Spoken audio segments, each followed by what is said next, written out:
Alrighty guys, it's finally time to take a look at my 2005 Ford Expedition that I got last year. It's actually been a pretty good truck so far, so let's go take a look at it here and I'll talk about all the problems I've had with it. Alrighty guys, so here's the truck. Like I said, I've had it for a year now. Do a little quick walk around here. Just show you all the little scratches here it's got. It's got a lot of them. I'm not gonna lie, this thing is pretty beat up, but probably sitting here thinking, why does it have a black hood on it? We're gonna get to that here in a second. But we'll do a quick walk around here. See, it's got a little crack there. Dents and scratches right there. It's also got some paint bubbling right here. Same on the other side there. That's in the rear, obviously. Also got a little scratch there in the plastic. That's pretty deep, but it's also got, you know, the famous Ford paint chips, and it's, oh geez, holy brightness. It's also got, you know, chips going on up there, and like I said, it's also got some paint bubbling over here. But basically, we'll get into the story here, how I purchased this thing.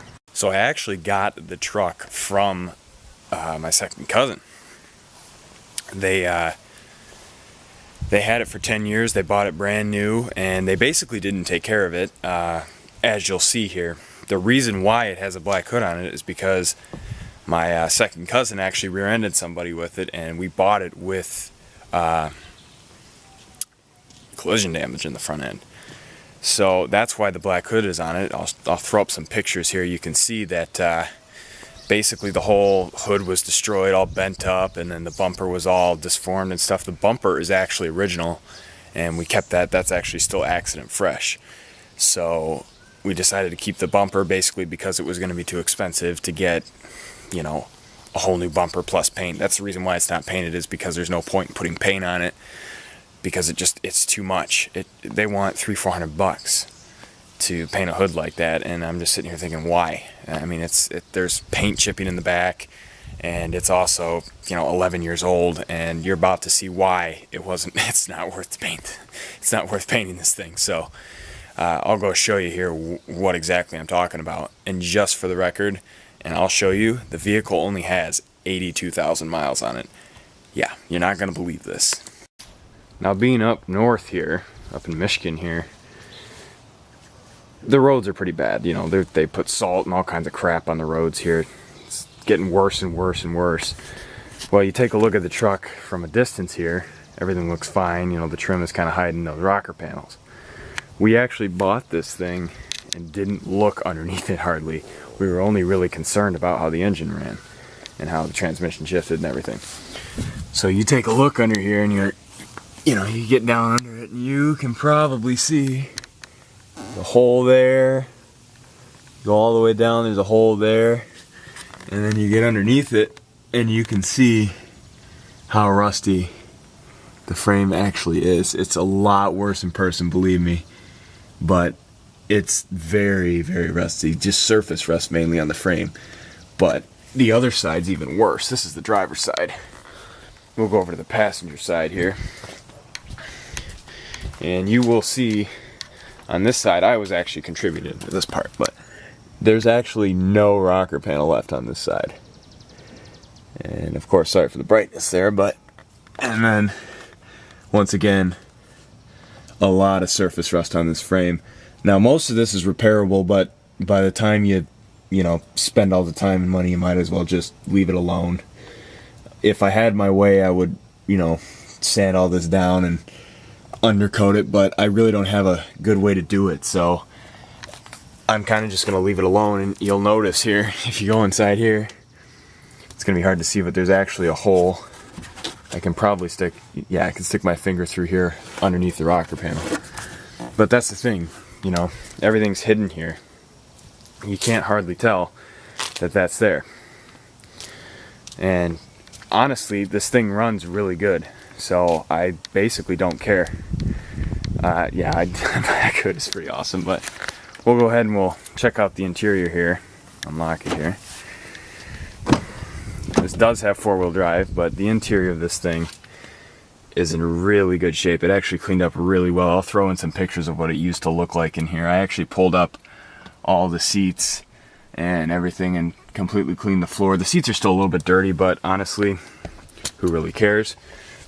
But in terms of like the rockers here, all of this is still solid. It's just when you get underneath that it gets, you know, bad.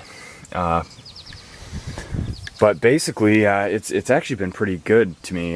We've only had one issue really with it on the road, and that is, I'll show you the transmission lines that actually go for the transmission cooler lines. You can actually see a piece that's been, you know, taped up, and you can see how just nasty, ugly those things are. But we patched this transmission line on the side of the road. It's actually a funny story. We were heading to my grandparents'.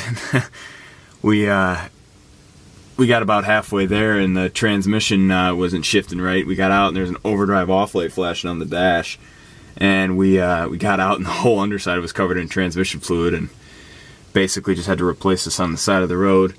But yeah, other than that, that's the only problem that's actually stranded me so far. Like I said, you know, it's actually been a very good vehicle so far, but I've also put quite a bit of work into it over the last year here, so I'll get talking about that here in a second. But let's go check out the miles. Now, you guys don't believe me looking underneath there, I'm sure, with all that rust, but I will show you.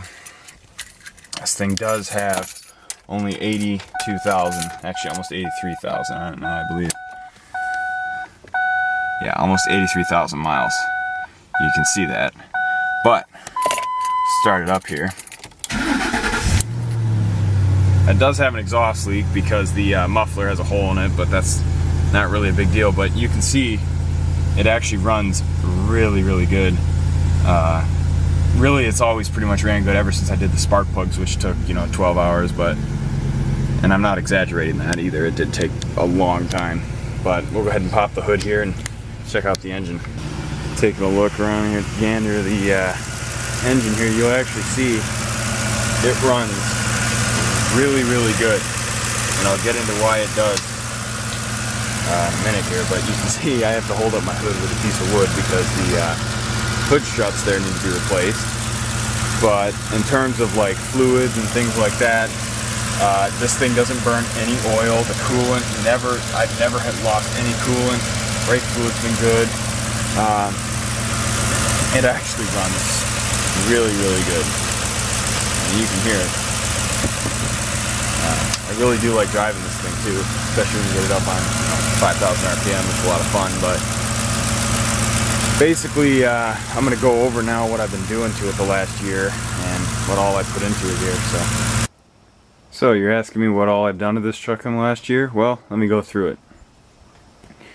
The master cylinder was replaced. That was actually my own fault. Pretty much what happened was I was screwing around with the brakes, and after I compressed the pistons in a little bit, I pushed the stupid pedal too far down the floor and actually blew out the seals in the master cylinder, so that had to be replaced. I also did the front lower ball joints on it. Surprisingly, somehow those just didn't last. Like I said, this thing wasn't exactly babied, if you want to put it that way. Actually, when I first got it, the wheels were so that the lug nuts, I could not get them off. I broke, and I'll put some pictures in here, I broke 2 breaker bars standing on like 4-foot bars. I'm not joking. I could not get these lug nuts off. I had to take them somewhere and have them heated, actually, because I couldn't get them off. And at the time, I didn't have a torch or anything. I've also done the passenger side window regulator. That's been replaced.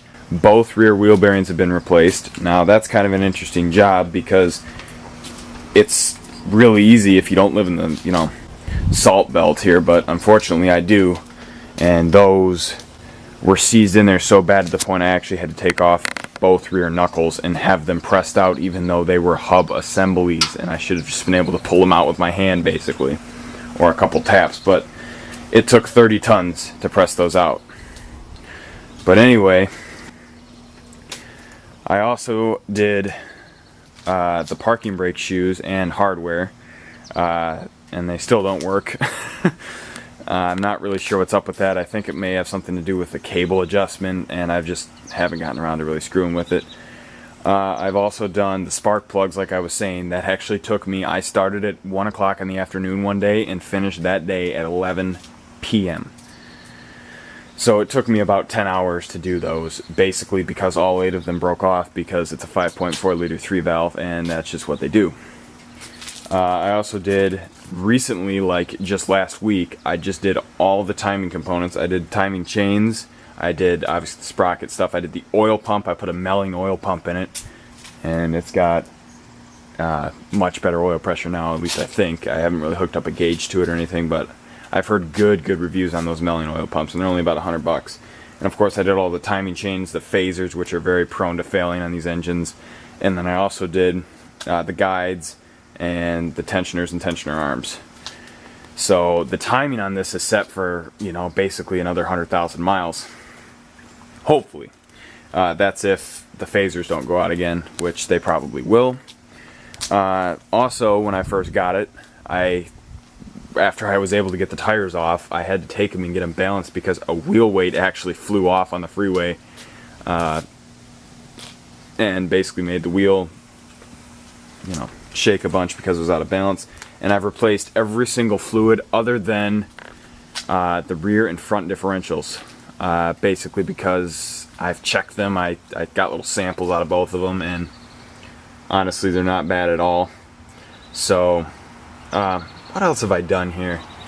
I've had to replace a couple lights here and there, and then of course all the front end parts, like I was telling you guys here, the front end is actually, this is all still, this lower bumper and the actual bumper here are still accident fresh. This is a new grille. The Ford logo is still left over from the accident, as you'll see in some of the pictures. The headlights were all fine. This fender did get bent in a little bit towards the door, and you can see, I mean, the hood doesn't line up at all with this thing. It just gets wider and wider at the end, but you can see where the door was actually rubbing on it from, you know, the accident before I was able to bend it out slightly. And I had to also relocate the hood latch and all kinds of stuff. But basically the only new parts on this front end are the hood, the grille, and there's a little piece that holds the headlights in that had to be replaced as well. Other than that, everything on the front end is actually original. Both the fog lights survived, basically. Now basically what I have to do to this now, really not a lot to get this thing really up to the point where I want to call it reliable. I hardly drive this thing around town, or I mean out of town, I mean.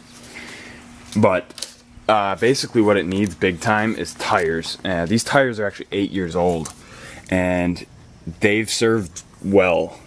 You can see here how, you know, bald that is there, and of course there's not a lot of tread left. I mean, I know it's hard to tell, but there's not a lot of tread there. And then this, I believe it's this tire, I'll throw in a picture too. The tread has separated so bad on one side that it's actually so worn, it's almost probably down to the cables. But anyway, that's neither here nor there. I don't drive this thing more than, you know, 10 miles a day, and basically it's just, I'm not really worried about the tires, especially because the, you know, the worst ones are on the rear. But the only other issues I need to address are this running board is about to fall off. You'll see it's actually loose. You know, you shouldn't be able to, you can't really tell. I'm sure it's hard to tell, but that's solid. But up front here, it's rotted away, and it's caused an issue there. I've got to do the brake lines and possibly those transmission lines, but once again, those don't really concern me much. They haven't leaked. They probably won't leak for a long time yet. But what's basically going on, I need a front end alignment and tires, like I said, and then I also need to do the brake lines. All the brake lines are pretty rotted on this thing. I'll get under there and show you here in a minute, but what's happened is the flexible brake hose on this side has actually kinked because it's in a mounting bracket on there, and that mounting bracket rusted, and the rust is kinking it. So it's acting like a one-way valve, so it's actually sticking this brake on, I think. Either that or it needs front calipers. But that isn't really as bad as the brake lines here. I'll see if I can show you one. You've seen how bad the transmission cooler lines are there, but I don't know if you'll be able to see but that's actually a brake line right there running across, and it's a lot worse in person, obviously, but it's pretty bad. The only other thing I believe I've done to this, yeah, I replaced all the front pulleys and the belt, the serpentine belt on this, and that's about it. Other than that, this thing hasn't given me a single, knock on wood, this thing hasn't given me a single issue, and it's been running really, really good, and I've been really pleased. My original purchase price on this thing was, well, actually, it was kind of complicated. We traded them another vehicle. We had basically a smaller, shittier vehicle. It was actually a Mitsubishi Galant, and those things are tiny little junkers. So I just basically traded that with them, and then we gave them an extra $1,500 in cash for that, and that vehicle was worth probably about $3,000, so we paid about $4,500 for this vehicle. So yeah, and it's been actually a very good deal. But anyway, I think it's time we go for a little test drive here around the block. This thing, like I said, just runs real good. I'll show you here. We'll take her for a little test drive.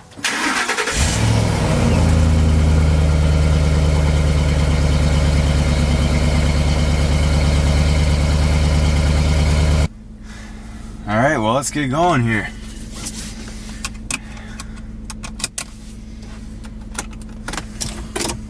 Pop her into drive.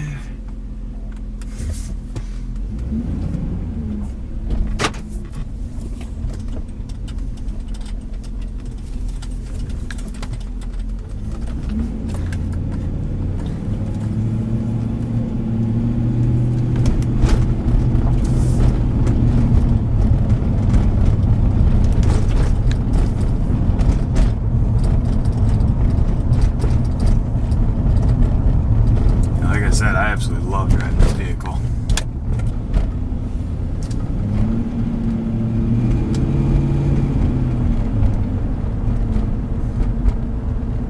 Let's go ahead and go for a little cruise down the road here.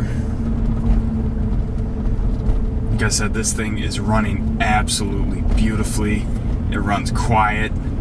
After I did all the timing work and stuff, it really wasn't too bad of a job. It took me probably about a week, but that was obviously after going to work and stuff and coming home and just taking my time with it, making sure I don't screw up, essential things like lining up the marks, because you don't line up the marks right and you blow up your engine, or well, you hit a valve anyway, and that would be no fun. You guys are gonna tip over. Or not. Go ahead and we'll turn down the road here. Let's go ahead and just, man, there's so many freaking people out right now. Just give her the beans here. Oh yes. Runs good. Runs really good. There's a lot of freaking people out right now around the neighborhood, so I gotta be careful, but go ahead and we'll turn back down the road here. It's really hard to camera and drive at the same time without hitting shit. You'll see this thing runs and drives really good.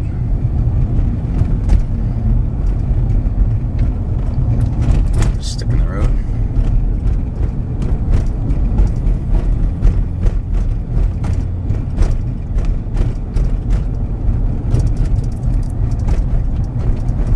Basically, it just needs tires and brake lines, and it's already all set. But that's kind of, brake lines aren't expensive, but the tires, the ones I'd like to put on here, are very expensive. But